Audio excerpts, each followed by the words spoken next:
Hello everyone. Last উইকে গহুরাজের পুজো আর নারায়ণ ঠাকুরের পুজো উপলক্ষে আমরা সবাই মিলে মাসির বাড়িতে গিয়েছিলাম। এই কয়েক বছর ধরে আমরা মেট্রোতেই মাসির বাড়িতে যাতায়াত করতাম, বাট মেট্রোতে কাজ চলছে বলে অনেক দিন পর আমরা বাই অটো করে মাসির বাড়ি গেলাম। রানীকুটি থেকে যখন যাদবপুর 8B অটোতে উঠলাম, অটোটা কিন্তু আমাদের কলেজের পাশ থেকে যাচ্ছিল। আর অনেক দিন পর নিজের কলেজটা দেখে কিন্তু পুরোনো দিনের কথা ভীষণভাবে মনে পড়লো। বিশেষ করে 8Bতে যখন এসে দাঁড়ালো আর কফি হাউসটা দেখে এত মিস করছিলাম কলেজ লাইফটাকে। যাই হোক, সব কিছু ওভারকাম করে মাসির বাড়িতে পৌঁছে গেলাম।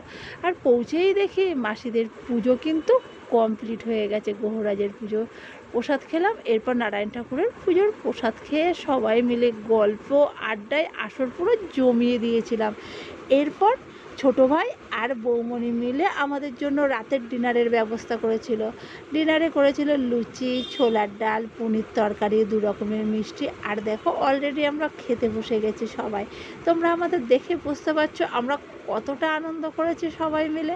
আর চলো তোমাদের আমি আমার বৌমণিকে একবার দেখিয়ে দিই, যে নাকি এত কষ্ট করে আমাদের জন্য এইসব রান্না করেছে। দেখলে তোমরা আমার ছোটো ভাইয়ের বউকে, আর চণ্ডীমা বোন ওরাও কিন্তু খাওয়া দাওয়া শুরু করে দিয়েছে। আমার তো অলরেডি খাওয়া হয়ে গেছে, আমি ক্যামেরা করছি তোমাদের জন্য। ভিডিওটা ভালো লাগলে সাবস্ক্রাইব করে প্লিজ আমার